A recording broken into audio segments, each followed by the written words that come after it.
हाय दोस्तों, स्वागत है आप लोगों का हमारे यूट्यूब चैनल पर। आज हम लोग देखेंगे क्लास 12th की फ़िज़िक्स। देखिए, क्लास 12th की फ़िज़िक्स होगी और इससे हम लोग एनडीए और एयरफोर्स को कवर करेंगे। और इसके बाद में 11th की फ़िज़िक्स रह जाएगी, उसे हम धीरे धीरे कवर कर लेंगे। आज हम लोग पहला लेक्चर है, ये काफ़ी लेक्चरों में जाएगी, तो ये पहला लेक्चर है, इसको आप ध्यान से पढ़ें। हम आपको विधिवत अपना नोट्स है ये, इससे हम आपको एक एक पॉइंट को बताते चलेंगे बड़े ही आराम से और विधिवत बताते चलेंगे। ओवरऑल आपको पढ़ना है किसी ना किसी प्रकार से, ये एग्जामिनेशन क्रैक करना है एयरफोर्स का, ठीक है। देखिए, फ़िज़िक्स में कोई भी फेल नहीं होगा। अगर आपने कुछ भी नहीं पढ़ा है तो आप इतना पढ़ लीजिए जितना मैं पढ़ाता चलूँ। रोज़ प्रतिदिन आप पढ़ते चलिए, आपका काम हो जाएगा, आप फेल नहीं होंगे, पास हो जाएंगे। देखिए, पहली यहाँ पे हेडिंग आती है वैद्युत। वैद्युत किसे कहते हैं? वैद्युत की है, इलेक्ट्रिसिटी है। इसमें पहली हेडिंग है वैद्युत। वैद्युत कहते किसे हैं? देखिए, भौतिक विज्ञान की वह शाखा जो वैद्युत आवेश के बारे में अध्ययन कराती है, उसे वैद्युत कहते हैं। वैद्युत क्या होता है बच्चों?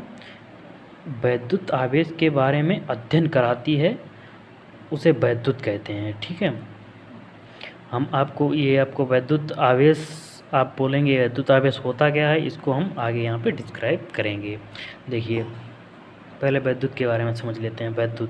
वैद्युत दो पार्ट में होगा डिवाइड, स्थिर वैद्युत की और गतिक वैद्युत की या धारा वैद्युत। और स्थिर वैद्युत की क्या होती है, ये चीज़ देखिए। वैद्युत की वह शाखा जो स्थिर आवेश के बारे में अध्ययन कराती है, स्थिर वैद्युत की कहलाती है। वैद्युत की वह शाखा जो स्थिर आवेश, अर्थात आवेश वहाँ पर स्थिर रहेगा, चलेगा फिरेगा बिल्कुल भी नहीं, बिल्कुल स्थिर रहेगा, उसके बारे में जो अध्ययन कराती है शाखा, उसे स्थिर वैद्युत की कहते हैं। और नंबर 2, गतिक वैद्युत की या धारा वैद्युत, इसे धारा वैद्युत भी कहते हैं। ऐसा कभी कभी क्वेश्चन पूछ लेता है। गतिक वैद्युत की का अन्य नाम धारा वैद्युत, ठीक है।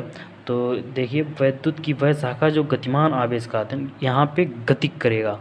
गतिक, यहाँ पे क्या वर्ड आया? गतिक। गतिक से याद रखेंगे, गति करेगा आवेश। आवेश जिसमें गति करे वह शाखा होती है गतिक वैद्युत की, और जिस शाखा में स्थिर आवेश हो उसे स्थिर वैद्युत की कहते हैं। यहाँ तक आप लोगों को कंप्लीट है, ठीक है। अब यहाँ पे बार बार वैद्युत आवेश जो वर्ड आ रहा था उसके बारे में देखेंगे। वैद्युत आवेश कहते किसे हैं? देखिए, इलेक्ट्रॉनों की कमी अथवा अधिकता को वैद्युत आवेश कहते हैं। अच्छा, इलेक्ट्रॉन तो आप लोग समझते ही होंगे। इलेक्ट्रॉनों की कमी, जैसे 11Na23, वही वाला एक एग्जाम्पल आ जाता है, 11Na23 वाला। इलेक्ट्रॉनों की कमी अथवा अधिकता, उसमें 11Na23 में क्या होता है? Na पॉजिटिव होता है। देखिए, यहाँ पे दिखा देते हैं हम आपको। Na पॉजिटिव जो होता है और Cl निगेटिव होता है। ये आपने उदाहरण काफ़ी बार पढ़ा होगा 12th में।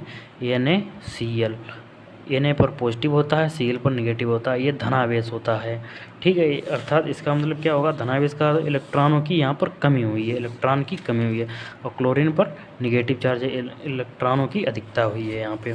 चलिए देखते हैं, इलेक्ट्रॉनों की कमी अथवा अधिकता को वैद्युत आवेश कहते हैं। वैद्युत आवेश, दूसरी इसकी परिभाषा भी देखते हैं।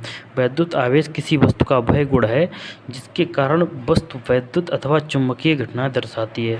अच्छा, ये वैद्युत आवेश जो है, ये नहीं है कि हमें दिखाई पड़ेगा, ये दिखाई नहीं पड़ता है। ये एक गुण होता है जो किसी वस्तु में होता है। वैद्युत आवेश किसी वस्तु का वह गुण है जिसके कारण वस्तु वैद्युत अथवा चुंबकीय घटनाएं दर्शाती है। हमें ये पता करते हैं कि ये वैद्युत है या चुंबकीय है, घटनाएं जो पता करते हैं जिस वस्तु से, उसी वस्तु में का एक गुण होता है। इसे हम देख नहीं सकते। ये सोचो कि आप वैद्युत आवेश दिखता कहाँ है, कैसा होता है, रंग, ये हम नहीं बता सकते, ठीक है। देखते हैं, विद्युत आवेश दो प्रकार का होता है, एक धनावेश, एक ऋणावेश होता है। अच्छा, धनावेश में क्या होता है? इलेक्ट्रॉनों की कमी होती है, यही आपको मैंने यहाँ पे बताया था।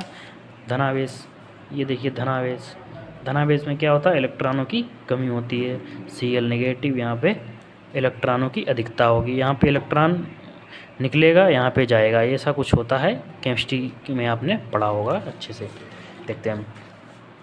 अच्छा, इसके अब हम कुछ पॉइंट देखते हैं वैद्युत आवेश के बारे में। वैद्युत आवेश एक अदिश राशि होती है। ये भी काफ़ी इम्पोर्टेंट पॉइंट है, बड़े ही ध्यान से पढ़िए आप लोग और याद भी करते चलिए, ठीक है। वैद्युत आवेश का एसआई मात्रक कूलाम होता है, ये तो आपको याद होगा। वैद्युत आवेश का एसआई मात्रक कूलाम होता है। वैद्युत आवेश एक अदिश राशि है, ठीक है। अब हम लोग आगे देखते हैं। देखिए बच्चों, ये है आवेश का बड़ा मात्रक फैराडे होता है। अच्छा, आवेश का बड़ा मात्रक फैराडे होता है, ठीक है। आवेश का बड़ा मात्रक फैराडे होता है। एक फैराडे में कितने कूलाम होते हैं? देखिए यहाँ पे लिखा हुआ, एक फैराडे में 96,000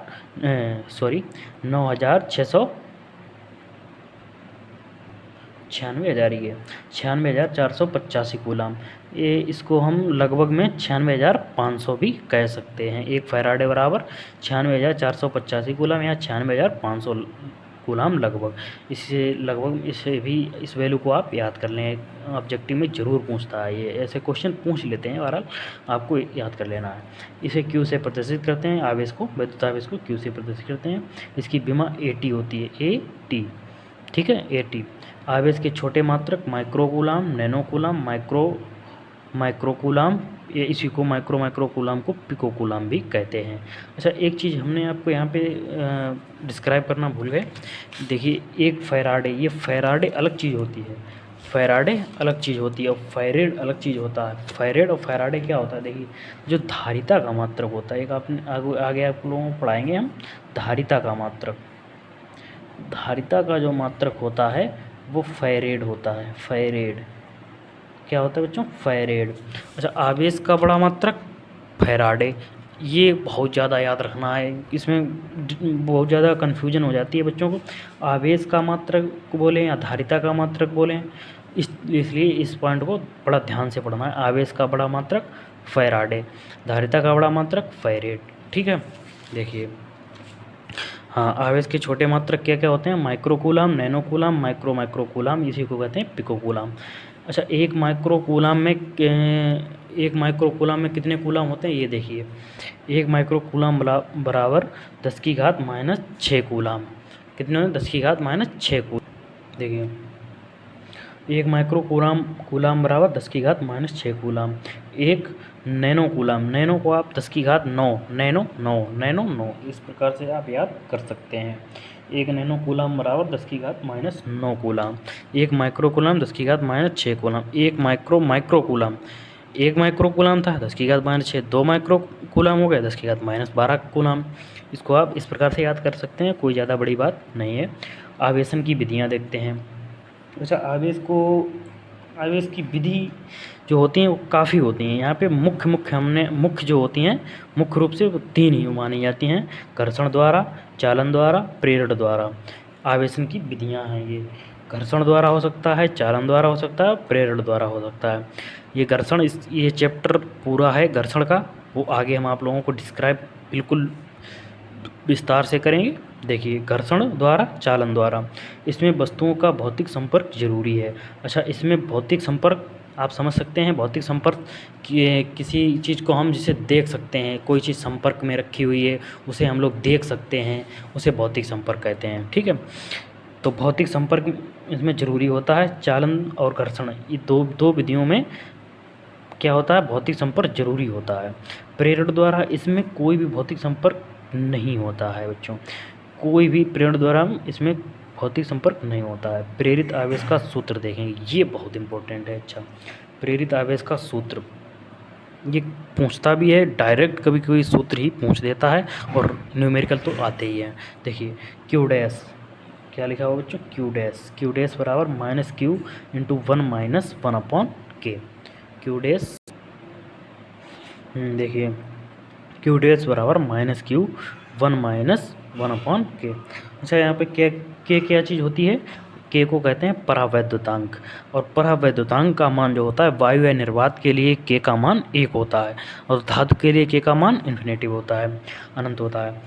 धातु के लिए सूत्र ये कभी कभी पूछता है धातु के लिए प्रेरित आवेश का सूत्र क्या होगा, निम्न में से धातु के लिए प्रेरित आवेश का सूत्र क्या होगा। तो धातु के लिए आप बता सकते हैं जब k बराबर इन्फिनिटिव है, अनंत है, तो धातु के लिए प्रेरित आवेश का सूत्र कैसे निकालेंगे। देखिए जब k बराबर इन्फिनिटिव होगा, अनंत होगा, तो यहाँ पे q डैश बराबर minus Q into one minus one upon अनंत रख देंगे। q डैश बराबर minus Q into one upon अनंत का मान 0 होता है, इंटू वन माइनस जीरो, और वन माइनस जीरो अर्थात 1 होता है, और जब 1 होता है तो 1 का गुणा माइनस क्यू से करेंगे, तो q डैश बराबर माइनस क्यू। ये हमने आपको यहाँ पे पहले ही लिख दिया था, मैंने आपको यहाँ पे करके भी दिखा दिया है।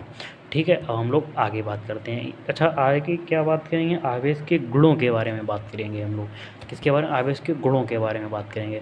अच्छा, आप लोगों को अगर ये वीडियो अच्छा लग रहा हो तो हमारे चैनल को सब्सक्राइब कीजिए, लाइक कीजिए, और कमेंट में बताइए कैसा लग रहा है दोस्तों, ज़रूर बताइए। ठीक है, अगर कोई भी दिक्कत आपको लग रही है तो आप कमेंट करके बताइए, आपकी जल्द से जल्द सुनवाई की जाएगी दोस्तों।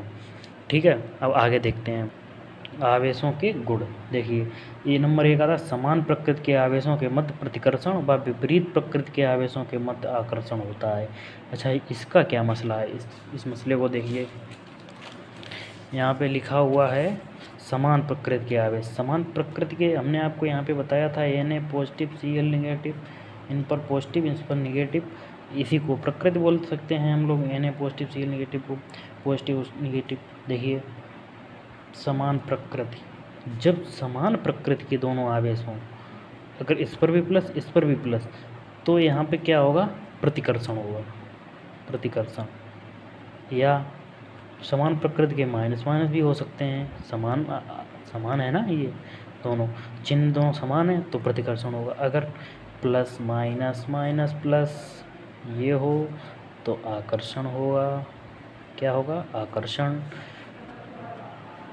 आवेशों के मध्य होगा ये आकर्षण, आवेशों के मध्य आकर्षण होता है। ठीक है, अब ये आपको मैंने बता दिया है, देख लीजिए। प्लस प्लस या माइनस माइनस हो तो प्रतिकर्षण, या प्लस माइनस या माइनस प्लस हो तो आकर्षण। अगर भिन्न भिन्न है तो आकर्षण, अगर एक जैसे हैं तो प्रतिकर्षण। ठीक है, देखिए नंबर 2 पॉइंट, स्थिर आवेश। स्थिर आवेश केवल वैद्युत क्षेत्र उत्पन्न करता है, परंतु गतिमान आवेश वैद्युत एवं चुंबकीय क्षेत्र दोनों उत्पन्न करता है। अगर हमने आपको पीछे बताया था स्थिर आवेश और गतिमान आवेश के बारे में। स्थिर आवेश केवल वैद्युत क्षेत्र उत्पन्न करता है, केवल वैद्युत क्षेत्र उत्पन्न करता है, केवल वैद्युत क्षेत्र उत्पन्न। इसको याद करने के लिए हमने आपको ट्रिक बता रहे हैं। देखिए ट्रिक क्या है, ट्रिक क्यू। आवेश को किससे डिनोट करते हैं, क्यू से। स्थिर आवेश, स्थिर आवेश मतलब रेस्ट, जब रेस्ट पर होगा तो ये इलेक्ट्रिसिटी मतलब, तो ये क्या करेगा, इलेक्ट्रिक फील्ड अर्थात वैद्युत क्षेत्र उत्पन्न करेगा। इसे कैसे याद रखेंगे, रेस्ट। रेस्ट की मीनिंग क्या होता है, RE मतलब इलेक्ट्रिक फील्ड, और R मतलब रेस्ट। रेस्ट मतलब आराम, मतलब स्थिर। रेस्ट को स्थिर कहते हैं। स्थिर होगा तो वैद्युत क्षेत्र उत्पन्न करेगा। और जब आपको ये बात क्लियर है कि कोई भी दो चीज़ें आपको दी गई हैं, एक का नाम पिंटू है, एक का नाम चिंटू है, आपको ये नहीं समझ में आ रहा कौन बड़ा है, बड़े का नाम पिंटू है या छोटे का नाम चिंटू है, समझ में नहीं आ रहा है आपको पिंटू चिंटू का नाम, ये दो पिंटू हैं ये चिंटू हैं, आपको अगर इसका नाम बता दिया जाए कि ये बड़ा है और इसका नाम पिंटू है, तो आपको ये चीज़ याद हो जाएगी कि ये वाला छोटा है, छोटे का नाम फिर चिंटू है। ये तो आपको क्लियर याद है। अगर आपको एक बता दिया जाए तो दूसरा आपको याद हो जाता है। उसी प्रकार से यहाँ पे दूसरी चीज़ क्या लिखी हुई है, गतिमान आवेश वैद्युत एवं चुंबकीय क्षेत्र दोनों उत्पन्न करता है। अगर एक का हमने बता दिया, स्थिर का बता दिया, तो गतिमान आपको याद हो जाएगा। ठीक है, देखते हैं 3 नंबर पॉइंट क्या लिखा हुआ है। त्वरित आवेश वैद्युत चुंबकीय तरंग के रूप में ऊर्जा का उत्सर्जन करता है। ये पॉइंट याद रख लेना है। त्वरित आवेश, जब आवेश त्वरित होगा तो वह वैद्युत चुंबकीय तरंग के रूप में ऊर्जा का उत्सर्जन करता है। ये तो आपको याद ही होगा। वैद्युत आवेश संरक्षित रहता है, ये ऊर्जा का संरक्षण वो भी बिल्कुल सेम ऐसा ही है।